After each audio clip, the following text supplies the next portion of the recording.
my mind a lot. Don't need no time watch. I don't know how I got you in my pocket spot. Yeah, that's babe, miss you every day. You like my oxygen. Make it seem like the barging down. Got my heart no barging in. From the bed to the floor to the couch. Might wake the neighbors up.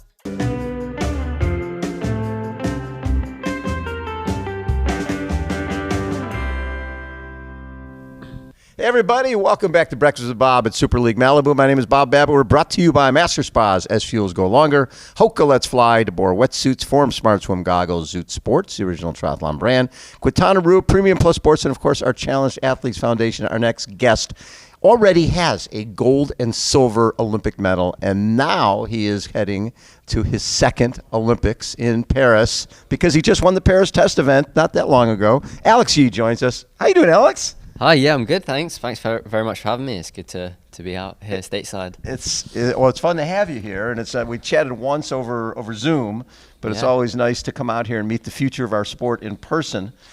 What got you? Did you start out as a runner, or more? No. Always a triathlete? Always a triathlete. Yes, I was probably one of the first few, I guess, breed of athletes that kind of came from triathlon. So, there's a load of British initiatives. Yes. Like the Brownie Foundation and the Go Try, and I was involved in the Kids of Steel, which was kind of like an Iron Kids type of triathlon series. Yeah, first taste of triathlon. And then how old were you? I was 8 years old, I reckon. 8 years old. And then a few weeks later, I went down to, my dad was also doing some duathlon, so then I went down to the first ever kind of triathlon junior session that they ever held, and from there I got the bug, and you never looked back. So when you go into high school, because you obviously want to swim, you want to run, did you join both the swim team and the run cross country and track? Yeah, well, I guess in the UK we don't quite have like the same setup as you. So I mean, a lot of my stuff was external. I did a lot of my... I'm mainly doing club things and things like that. Was outside in the club. I was really lucky that I had a really good facility, probably 10 minutes away from my... How perfect is that? From my school, so I could just go after school, before school, and just, wake up early, just get it done, and then go to school, and then finish and do something else afterwards as well. But you loved it? Oh yeah, I loved it. Right from the beginning? You can't complain, and kind of that's where you meet all your good friends. And I was really lucky to have some really good people around me and some great support then, so yeah, can't complain. In terms of realizing, okay, I can be really good at this, because one thing, you're with your buddies, you're doing this after school and before school, but there's also a point where you go, I can be good at this, and there's a thing called the Olympics out there. Yeah, well, I mean, it's weird because I wouldn't really say there's like a really defining moment for me where I was like, okay, this is it. This is it. Yeah. I think I didn't take a step away from the sport, but I almost had a phase when I was like 16, 17 years old where I was competing at track and was probably significantly better than I was in triathlon. And I think for me, the thing was that triathlon was my, it sounds a bit cliche, but my one true love, I guess. Like, I just loved waking up and swimming, cycling and running. I couldn't imagine doing anything else. So for me, I guess I just had a gradual rise in the sport and was, just really lucky. But I mean, to be able to come second in my first ever World Series against the kind of names that I was able to race against, I kind of was in that run like, what is going on? It was insane. Now, what year was that? That was 2019. So yeah, 4 years ago. But in 18, you had a bad bike crash. 17, yeah. Was it 17? Okay. Yeah. Oh, 18 after your bad bike crash, you won the senior British 10,000. Yeah. 27:51. Yeah. Oh, that's the real deal. So it's good. Yeah. So 17. Talk about that bike crash. How badly injured were you?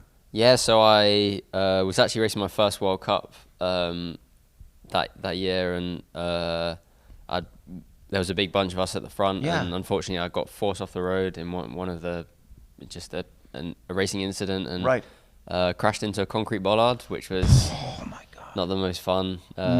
Just the immediate impact and just stopped. But yeah, I was really lucky in that it was actually just outside of transition, so I was able to get medical attention straight away, and that probably, in essence, saved my life in a way. Wow, what were the injuries?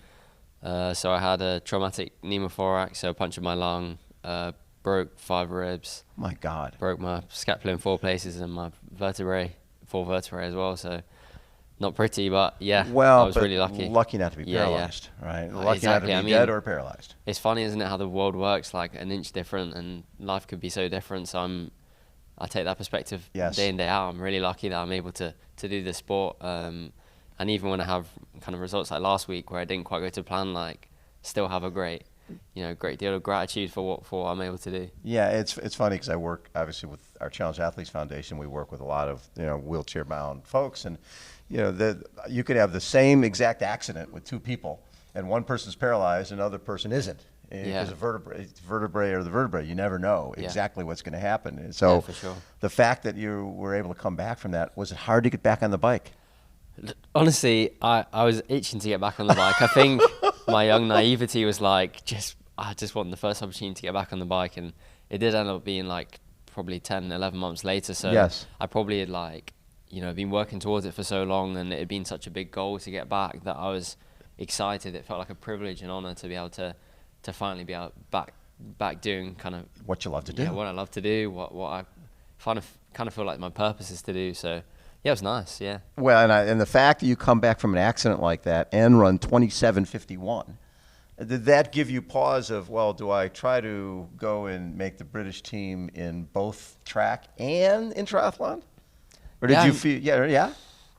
I don't know. There was definitely part of me which was like, oh, if this was an Olympic year, I probably would be going to the Olympics for 10K, which is insane. But like I said before, like I really feel like triathlon is something which you're born to do. Born to do, I guess. And, yes, and I love doing the challenge of it. There's just so much to it, and yeah.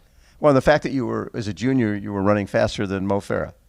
Yeah, I mean, no, it's pretty cool. Gold medalist. Yeah, multiple. Yeah. Yeah. That is wild. Have you met him? I have met him. Yeah, he's a very nice guy. Very special guy. And, we've been on a lot of different teams, so yeah, he's always been a good person to just kind of be around, and like you can kind of watch how he sets up for races and mentally prepares, and it's just interesting to see how different people operate. Right. And same with Alistair and Johnny. Like, it's just interesting to kind of be amongst that excellence, and you kind of learn and you pick up, and kind of being the worst person in the room, you kind of push yourself to grow and then to kind of match the level that they're at. So it's always nice. When you have role models like Alistair and Johnny, Alistair's got 2 golds, Johnny's got a gold, silver, and bronze.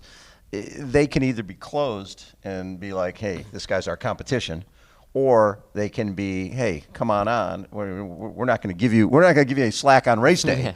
But in terms of being a role, of being here for you, we are. How are those guys good? Yeah, I mean, I think definitely they have been a dominant force in our sport for kind of the last 11, 12, 13 years, which is just incredible to think. It, yeah. So since Alistair went for the front in 2008 in Beijing and surprised everybody. Yeah. Right. So for me to be able to go in, I think 2016, and just go and see them preparing for their Rio Olympics and see that kind of level and see how they operated was incredible, but also to see that they were human beings. Right. Do you know what I mean? Like, you put these people on a pedestal, they're and of course they're amazing athletes. They work day in, day out. Right. They're amazing, but I was like, I'm not a million miles away from this. If I keep working, then maybe there is a potential I could do this. And I think that hopefully I can provide that same kind of inspiration and no question. Yeah, belief for other people in my environment as well, because we are just only human at the end of the day. Well, and look what you've overcome. I mean, yeah. You really,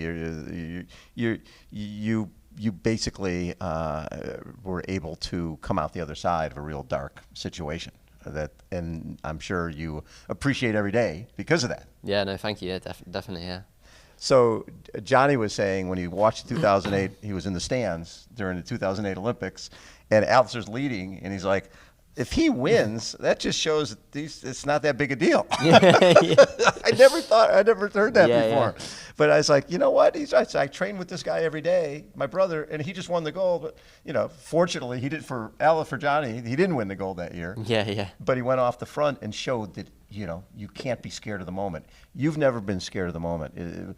Being a young guy and being in that group racing against older guys who've won medals before. Was it hard to be that guy and say, I'm going after this?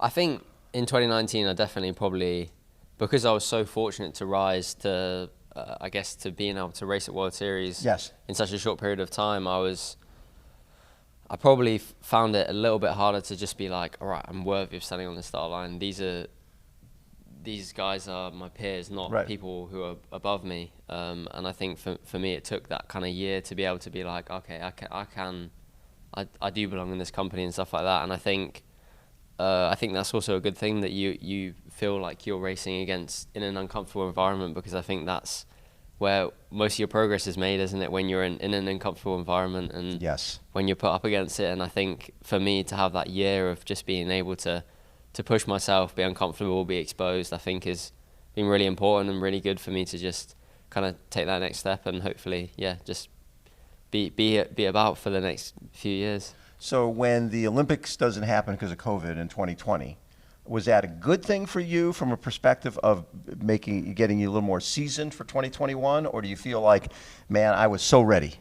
Honestly, I don't think I would have gone if it was in 2020, which is crazy to think. I think Alistair was having such a stellar year. He was. Johnny's obviously having an amazing year. They were still at the top of their game. They were still at the top of their game. So I really couldn't see myself going that year. So in a way, although it was an awful scenario for the world, for everybody, I was really fortunate that there was it was postponed for a year. So the world works in funny ways and mysterious ways. So that was one of those amazing things which I was able to kind of experience that first. So when you go to the games and it's your first Olympics and you're running along and it's 1,000 degrees out there and you're running with Christian Blumenfeld and he takes off with like 1.5K to go in this brutal heat. That was like, I'm watching on television going, oh my God. Well, the last thing he wanted was to be next to you on the blue carpet. Right? I guess so, And you knew that too. The closer it got to town, the better it was for you. No, definitely. I was, by that point, I guess with so much heat and stuff like that, we're almost on, we're all in essence in a survival mode to an extent. And I think for me, I still definitely felt like I had like something that I could give. And I kind of wanted to wait until the last, the blue carpet, but maybe until a little bit closer to half really, a K maybe. Half a K, something like that, to kind of really use that. So I knew that I could get to the finish line.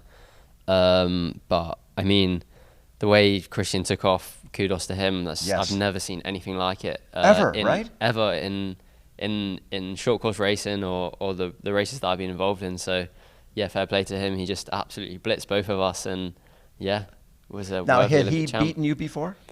He had. Okay. To be fair, he'd done a very similar tactic in Yokohama, so we should have seen it coming really earlier that year. So fair play to him. He tried and tested it and executed it on the race day when it really mattered. And it's hard to do that on an Olympic stage. You only get one chance every, that time 5 years. So it was super impressive that he was able to do that. And are you able to look at that and go, rather than being bummed that you didn't win, look at it and go, hey, I executed my plan. Right? And this guy just beat me on the day. Yeah, no, for sure. I think I'm definitely at peace that I did my best race. I think for me to come in, I was there to enjoy the event. I wanted to look around, to enjoy the Olympic atmosphere and just feel it and realize that I'm an Olympian, I think. And and then all of a sudden I found myself in this race with the top three. I think for me, I mean, of course there's a little bit of disappointment that you don't get to win that race, and you always, whenever you don't win a race, you always think, oh, what if, what's right. But I mean, for me, it was amazing to be in that situation, and I couldn't have dreamed it kind of even 2 hours before the race had started. So yeah. Well, especially when you're looking at it going, if this was a year before, I wouldn't even be here. Exactly, yeah. No, for sure. But I remember being in the press conference after the race, and we all had our medals on the table. So me, Hayden, and Christian had their medals on the table, and it's the gold, silver, and the bronze. And you're looking at them, and you see the silver and the bronze are really matted, and then the gold is just so shiny and looks amazing. And I was like, that evening, got in the swimming pool, and I was like, I really, really want to deliver this in the mixed relay. And I think that was a good motivator, even though you know, I was really happy with that result. Yes. Like to be able to look at that medal and be like, oh, I want a gold. yeah, I want a gold. That's pretty amazing. So, well, it's you could look at it that, okay, I lost the gold or I won the silver. Oh yeah, And I think you won the silver. I'd definitely say that. Yeah. That's years ago, first ever Olympic Games. McKeely Jones from Australia got the silver, and I was like, "Oh, McKeely, I'm sorry, she lost in the sprint finish," and she's like, "I won the silver. I'm over the moon." There's It's something such a good cool about this. perspective. Yeah. Really. Then you guys win the gold in the mixed relay, and I think were the French the favorites? I'd say there's like a lot of different names getting thrown about, but the French were the world champions going into that race, so they'd won in Hamburg that year. So yeah, I guess they came in as the favorites for the race, and the Australians also had an extremely strong team, so it was going to be the US as well. So yeah, I mean, it was always going to be an open race and exciting, and you guys got the gold. Yeah, Johnny pulled out a wonder leg. The two girls raced amazing, and then I just had to finish the job. You were the anchor. That's a little bit of pressure. Yeah, no, definitely. I think that's probably the most nervous I've ever been. Like lining up kind of with 10-second lead into the last leg of an Olympic Games, kind of with the gold, not to lose, but to win. So yeah. Wow, you have a 10-second lead. Your whole nation is watching. Yeah. And it's on your shoulders. That's harder than if you're running next to Christian Blumenfeld and it's you. Now you got the whole country. Yeah, the whole country on your back. But it was good. Yeah, I felt that support, so it was good. That's very cool. Yeah. So Paris test event. Yes. You win that, and you win by like 13 seconds over Vesco Velaka. Great race, obviously, but racing on the Olympic course a year out. Yeah. That had to be pretty cool. And knowing that, hey, this course suits me pretty well. Yeah, no, it's definitely, I think, for me, I found it hard to comprehend racing around Paris and where we were going, because those cobbles are almost sacred to me, watching the Tour de France every year. And we went there, I went there last Christmas to just to ride around on like a city bike to just see what the course is going to be like. And the traffic was so crazy that I was like, how are they going to close these roads? How are we going to be able to race here? So to actually just be on the race course and be able to do it was just, so good. That is so cool. Yeah. And I think that was the most important thing, is just being able to feel it, comprehend it. And now I go back into training, I can visualize what the demands are, what each turn is like, and those little things. And I think for me, that's really important, to just be the best prepared I can be, is to kind of go through those motions that year before. And I mean, in Tokyo, I had an awful test event and I came 45th. Oh, did you really? Yeah. And but the thing for me was that I was able to learn the course and remember the course and train knowing that. Exactly, and I think that just put me in that good place to be able to race it that following year. So hopefully, I can do a similar thing. The other nice thing is you know exactly where you're going to be next year at the Olympics. You know you're going, so you can build your season backwards and go, okay, there's the main goal. I can do it. You don't have to worry about qualifying. You don't have to wait till a coach's selection or team selection. Yeah, definitely. I think that's slightly different to last one, where it was definitely between me and Alistair, and it was very late qualifying. But I mean, hopefully it's a new kind of experience for me to be able to prepare. Right. So hopefully it can be good. And that's so cool. And so and from now to the Paris test event, did that put you in? Or so as a reigning Olympic medalist, I had to medal at the test event to go. So done. Yeah, hit the selection policy. So very lucky. That is very cool. And you've been doing Super League for a while, right? And you've won the series, and this you did the enduro in London. I did. There's the enduro. There's a triple mix, the eliminator. What do you like best? I like the enduro. I think the enduro is just so hard, and I think from a spectator point of view, it's easy to understand as well. It's swim, bike, run. It's just non-stop. Right. Pretty brutal, but still short, sharp, fast, exciting. Don't know what's going to happen. Right. So many little tactical niches that are specific to Super League. So I think that's exciting, and for me, that's the one which I really enjoy doing. Yeah. And what's cool about the Super League, with all the transitions and everything else, it's got to make you better at World Tri.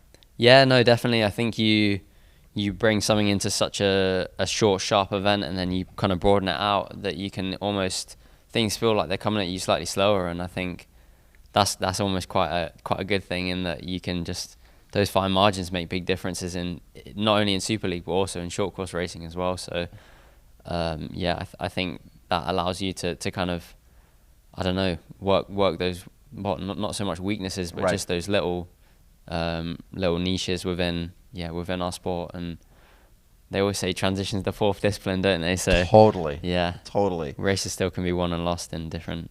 And I can tell after being in the sport since you were 8 years old, you still love this stuff. Yeah, no, definitely. I think I still feel like I have so much to give to the sport. I don't know.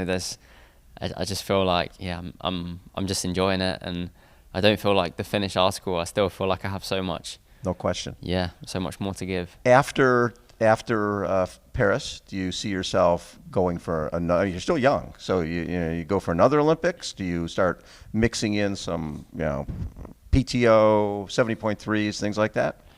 Yeah, I mean, I'm not going to rule out anything. I think for me, the main focus is going all into Paris and standing on that start line, crossing that finish line, knowing that I've done everything I can and not having any regrets.